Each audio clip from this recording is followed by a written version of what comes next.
Baik, sebelum saya menjelaskan program linear dalam masalah kontekstual penjahit pakaian di Kota Larantuka, izinkanlah saya terlebih dahulu memperkenalkan diri. Perkenalkan, nama saya Selviana Burahewen. Saya mahasiswa semester 3 Program Studi Pendidikan Matematika, Fakultas Keguruan dan Ilmu Pendidikan, Institut Keguruan dan Teknologi Larantuka, dengan NIM 8420221017. Oke, langsung saja kita masuk. Kita lihat yang pertama, program linear dalam masalah produksi penjahit pakaian di Kota Larantuka. Berdasarkan data-data olahan hasil wawancara saya terhadap salah satu penjahit pakaian di sekitaran Pasar Impres Larantuka, saya mengubah masalah penjahit pakaian di Kota Larantuka tersebut ke dalam bentuk soal cerita seperti yang ada di slide.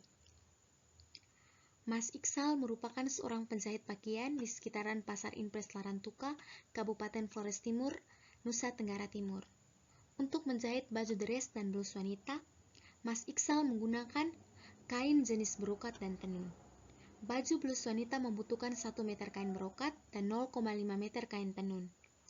Baju dress wanita membutuhkan 2 meter kain brokat dan 2,5 meter kain tenun. Mas Iksal memiliki persediaan 80 meter kain brokat dan 90 meter kain tenun. Laba penjualan baju blus dan dress wanita masing-masing sebesar Rp25.000 dan Rp50.000. Berapakah laba maksimum yang diperoleh Mas Iksal? Carilah menggunakan metode grafik dan metode simplex.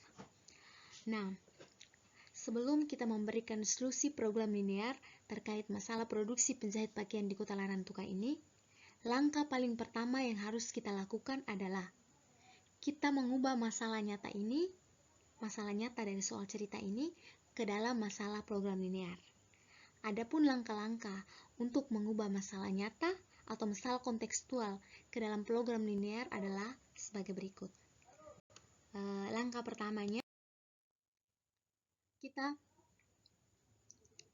menentukan variabel keputusan. Nah, variabel yang saya ambil adalah variabel X dan Y. Maka variabel keputusan dari masalah nyata tadi ketika kita ubah ke dalam bentuk program linear adalah kita misalkan X, banyaknya baju blus wanita yang akan diproduksi, dan Y, banyaknya baju dress wanita yang akan diproduksi.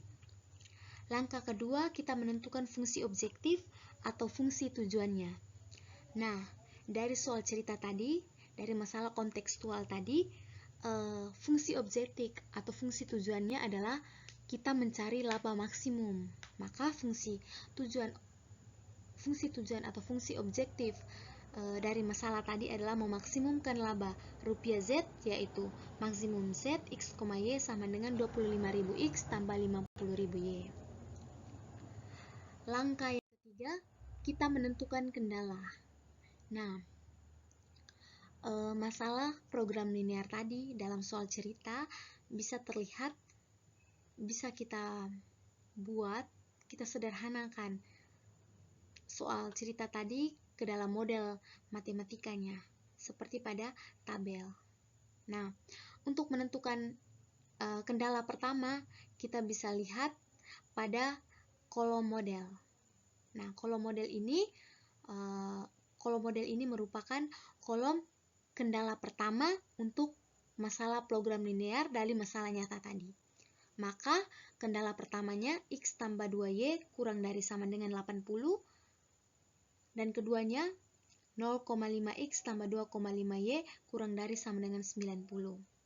Setelah kita menentukan kendala pertama berbentuk pertidaksamaan linear dua variabel ini, langkah keempatnya adalah kita menentukan kendala kedua, yaitu kendala non-negatif, di mana kendala non-negatifnya yaitu X lebih besar sama dengan 0 dan Y lebih besar sama dengan 0. Setelah kita menentukan kendala pertama dan kendala kedua, atau setelah kita selesai mengubah masalah nyata tadi ke masalah program linear, maka kita bisa memberikan solusi program linear terhadap masalah tersebut. Nah, solusi yang diminta adalah kita memberikan solusi masalah program linear dengan menggunakan metode grafik dan metode metode grafik dan metode tabel simplex. Maka kita langsung saja solusi program linear yang pertama dengan menggunakan metode grafik.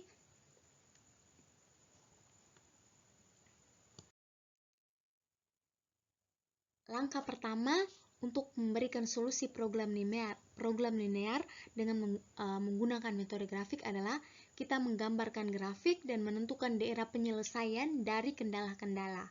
Nah, kendala tadi merupakan kendala pertama tadi itu kendala dia berbentuk pertidaksamaan linear dua variabel, di mana kendala pertamanya adalah pertidaksamaan x tambah 2y kurang dari sama dengan 80.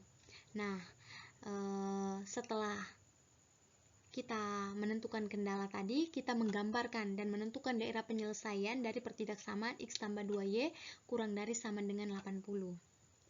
Sebelum kita menggambarkan grafik, langkah pertama yang kita lakukan adalah kita harus mencari titik pertidaksamaan x tambah 2y kurang dari sama dengan 80 pada grafik. Nah, langkah pertama untuk mencari titik pertidaksamaan x tambah 2y kurang dari sama dengan 80 pada grafik adalah tanda pertidaksamaan kurang dari sama dengan diubah menjadi tanda sama dengan. Nah, kita cari titiknya yang pertama, kita misalkan x sama dengan 0. Ketika kita misalkan nilai x sama dengan 0, kemudian kita substitusikan ke persamaan x tambah 2y sama dengan 80, maka kita akan memperoleh nilai y-nya, yaitu y sama dengan 40. Maka titik pertama atau titik A dari pertidaksamaan x tambah 2y kurang dari sama dengan 80 pada grafik adalah titik 0,40. Yang berikutnya, titik yang kedua, kita misalkan y-nya sama dengan 0. Ketika y sama dengan 0, kita substitusikan ke persamaan x tambah 2y sama dengan 80, maka kita akan mendapatkan nilai x-nya, yaitu 80. Maka, titik B pada grafik untuk pertidaksamaan x tambah 2y kurang dari sama dengan 80 adalah titik 80,0. Nah, bisa dilihat pada grafik. Untuk titik A-nya, titik x, y-nya 0,40, dan titik B-nya x, y-nya 80,0. Oke. Selanjutnya, kita menentukan daerah penyelesaian. Nah, dari grafik, daerah penyelesaian dari pertidaksamaan x tambah 2y kurang dari sama dengan 80 adalah daerah yang diarsir. Daerah diarsir yang berwarna biru. Oke. Berikutnya, kita menggambar grafik dan menentukan daerah penyelesaian dari pertidaksamaan 0,5x tambah 2,5y kurang dari sama dengan 90. Sama seperti menentukan atau menggambarkan grafik dari pertidaksamaan pertama tadi, untuk menggambar grafik dan menentukan daerah penyelesaian dan pertidaksamaan yang kedua ini, langkah pertamanya adalah kita harus mencari titik pertidaksamaan 0,5x tambah 2,5y kurang dari sama dengan 90 pada grafik, di mana langkah paling pertamanya adalah kita mengubah tanda pertidaksamaan kurang dari sama dengan diubah menjadi tanda sama dengan. Kemudian kita mencari titik persamaan 0,5x tambah 2,5y kurang dari sama dengan 90 pada grafik. Jadi untuk titik pertama, kita misalkan nilai x-nya sama dengan 0. Ketika nilai x-nya sama dengan 0, kita substitusikan ke persamaan 0,5x tambah 2,5y sama dengan 90, maka kita akan mendapatkan nilai y-nya, yaitu 36. Maka titik pertama dari pertidaksamaan 0,5x tambah 2,5y kurang dari sama dengan 90 pada grafik adalah x, y, yaitu 0,36. Yang berikutnya kita mencari titik kedua atau titik B dari pertidaksamaan 0,5x tambah 2,5y kurang dari sama dengan 90. Nah, untuk titik yang kedua ini kita misalkan nilai y-nya sama dengan 0. Ketika kita misalkan nilai y-nya sama dengan 0, kita substitusikan ke persamaan 0,5x tambah 2,5y kurang dari sama dengan 90, maka kita akan mendapatkan nilai x-nya, yaitu 180.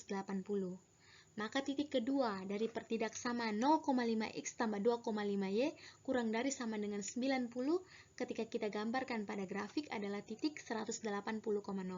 Bisa terlihat pada grafiknya. Titik yang pertama 0,36 dan titik yang kedua 180,0.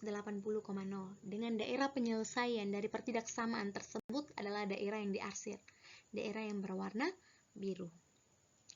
Oke, selanjutnya kita menentukan daerah penyelesaian atau solusi yang visible dari pertidaksamaan x tambah 2y kurang dari sama dengan 80 dan 0,5x tambah 2,5y kurang dari sama dengan 90.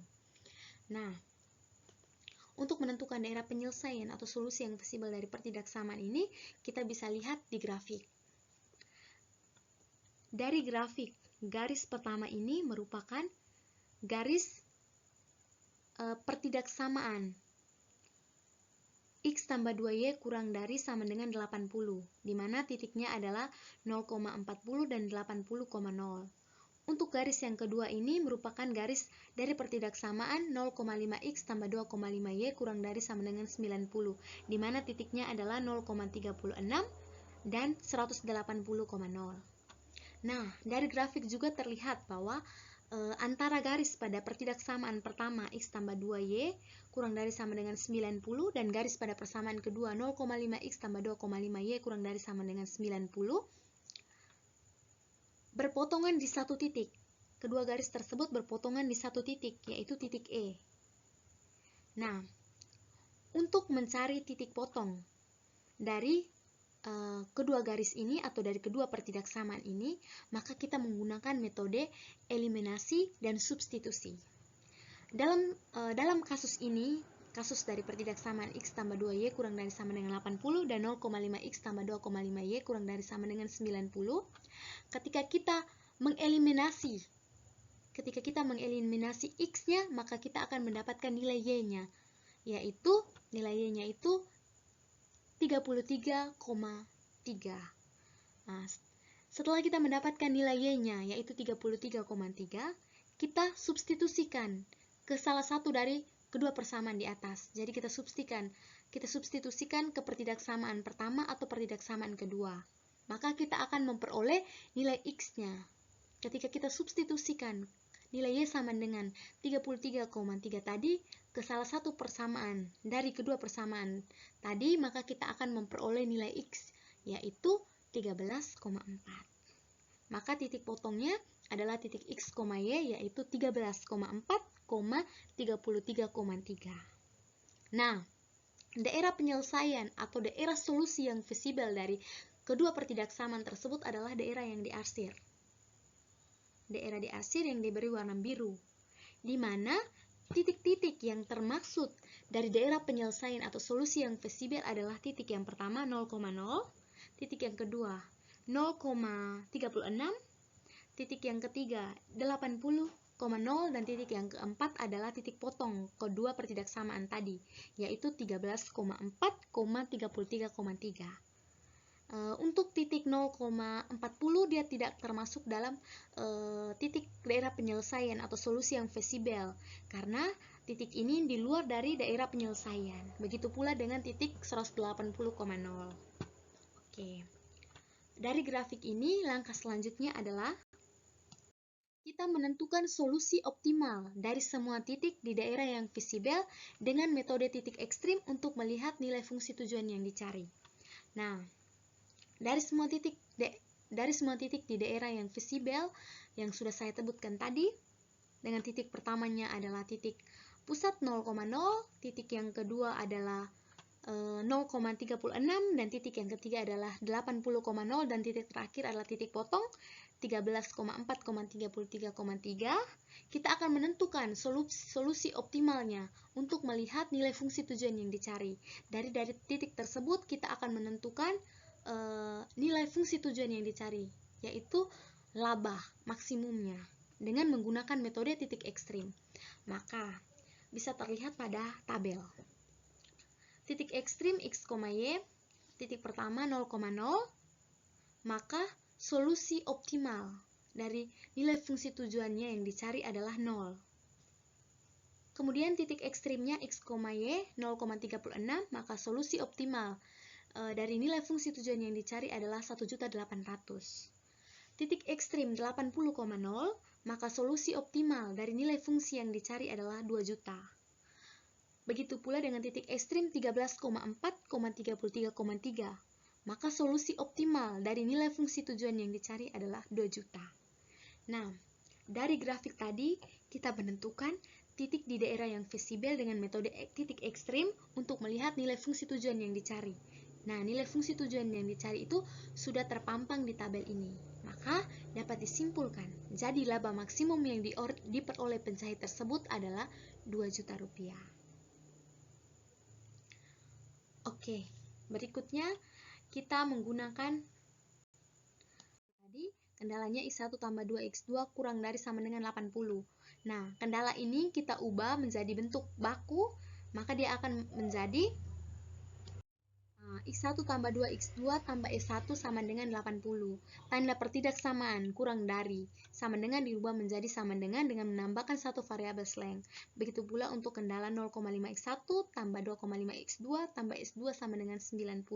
Dengan X1, X2, S1, S2 lebih besar sama dengan 0.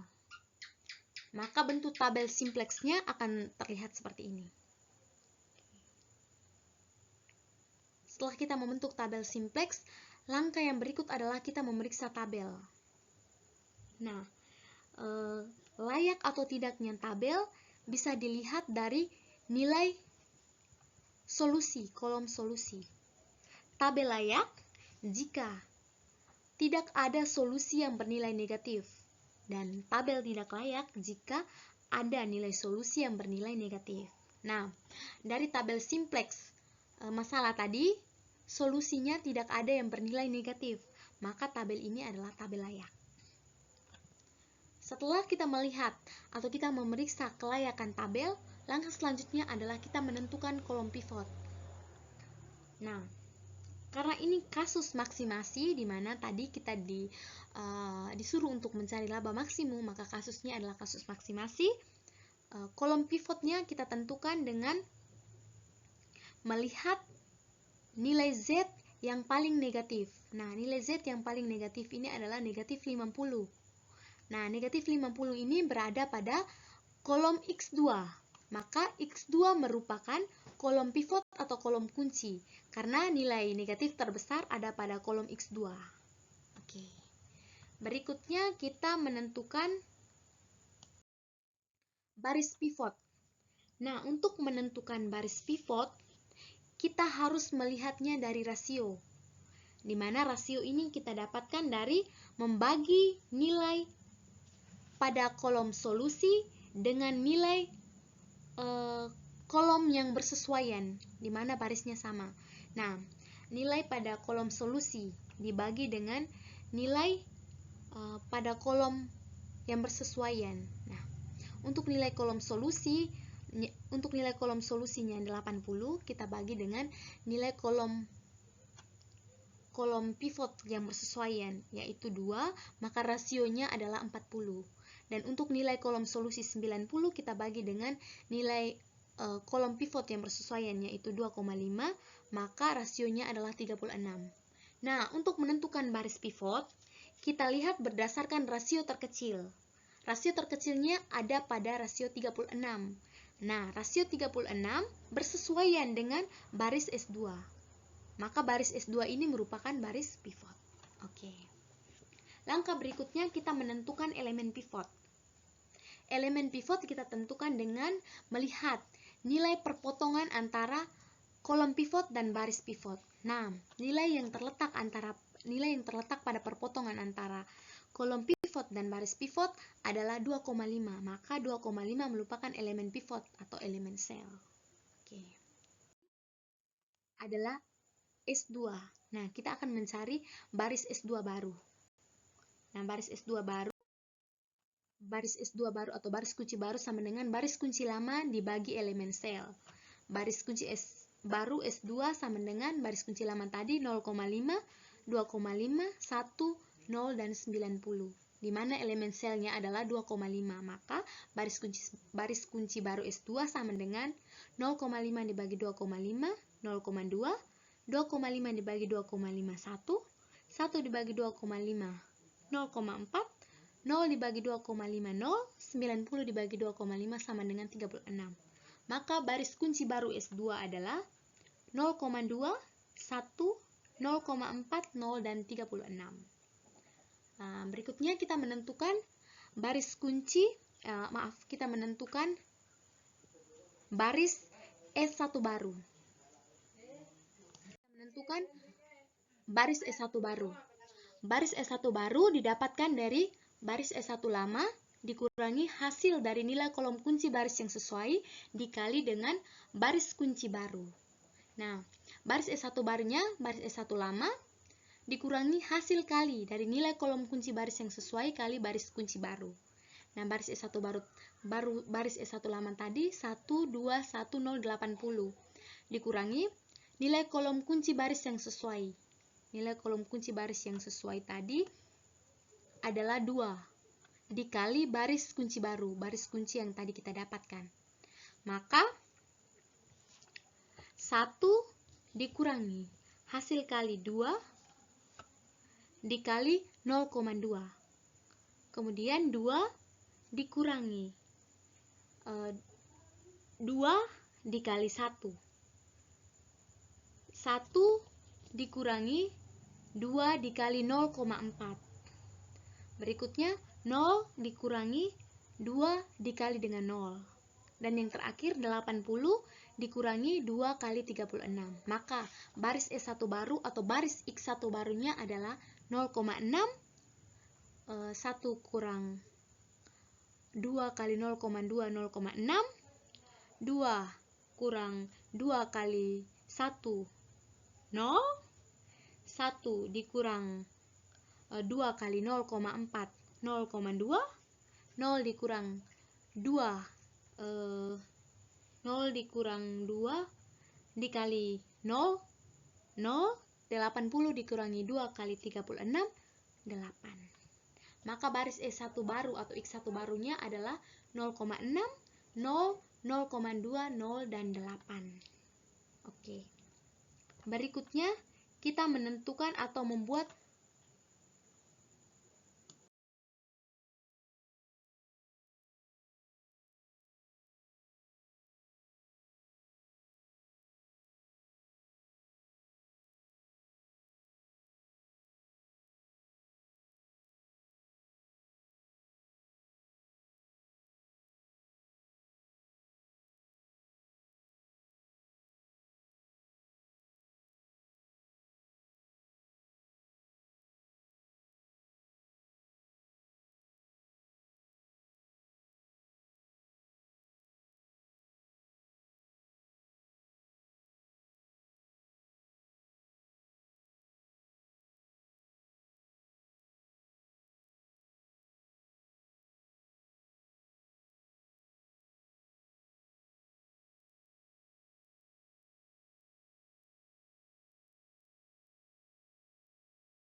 Oke, sama seperti iterasi pertama tadi, langkah pertamanya adalah kita menentukan kolom pivot atau kolom kunci dan baris pivot atau baris kunci dan elemen sel.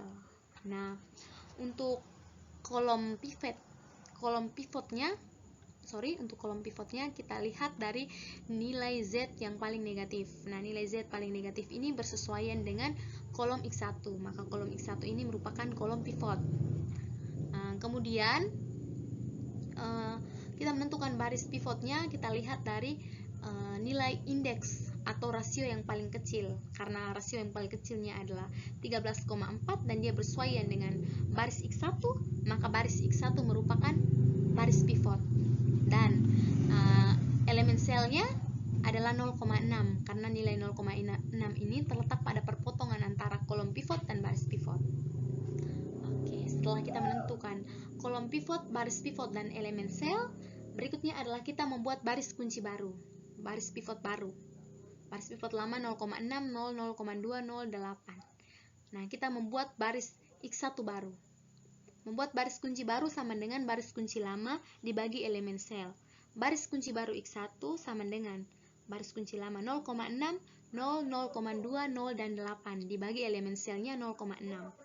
0,6 dibagi 0,61, 0 dibagi 0,60, 0,2 dibagi 0,6, 0,3, 0 dibagi 0,60, 8 dibagi 0,6, 13,4. Maka baris kunci baru X1 adalah 1, 0, 0,3, 0, 13,4. Baris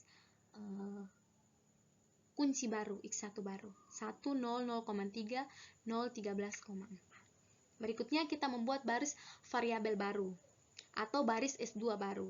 Baris S2 baru sama dengan baris S2 lama dikurangi hasil kali nilai kolom kunci baris yang sesuai dengan baris kunci baru. Baris S2 baru sama dengan baris S1 lamanya 0,2, 1, 0,4, 0, 36 dan nilai kolom kunci baris yang sesuainya adalah 0,2 dan baris kunci barunya adalah 1, 0, 0,3, 0, 13, maaf ini 13,4, kesalahan pengetikan. Maka baris S2 baru atau baris X2 baru 0,2 dikurangi 0,2 kali 1, 0, 1 dikurangi 0,2 kali 0, 1, 0,4 dikurangi 0,2 kali 0,3, 0,34, 0 dikurangi 0,2 kali 0, 0, 36 dikurangi 0,2 kali 13,4 sama dengan 33,3. Maka baris S2 baru atau X2 baru adalah 0, 1, 0,34, 0, 33,3. Ini X2 baru 0, 1, 0,34, 0, 33,3.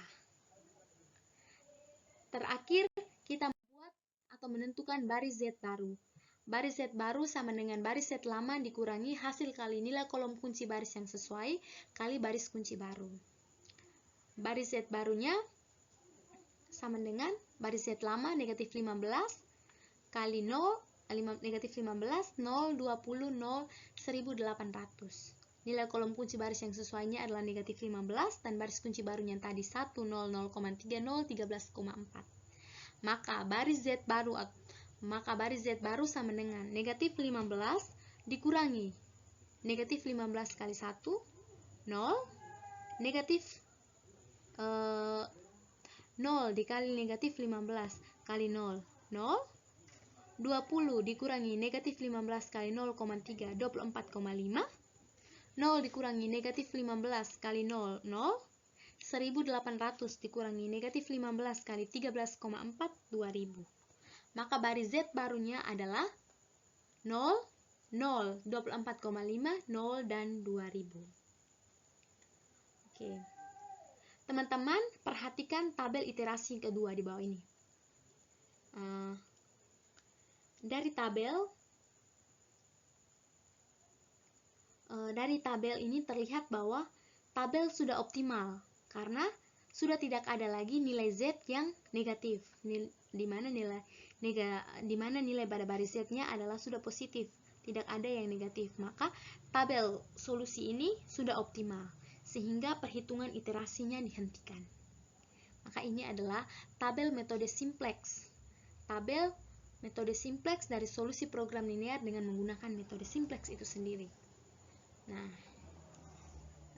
dari tabel bisa kita lihat bahwa solusi optimal X1 adalah 13,4, X2 adalah 33,3, dan X maksimal adalah 2000. Itu artinya, untuk mendapatkan keuntungan sebesar 2 juta rupiah, Mas Iksal sebaiknya memproduksi baju blus wanita sebanyak 13,4 produksian 13,4 lembar, dan memproduksi baju dress wanita sebanyak 33,3 lembar untuk mendapatkan keuntungan maksimal sebesar 2 juta rupiah. Sekian penjelasan dari saya. Saya kembalikan. Terima kasih atas waktunya.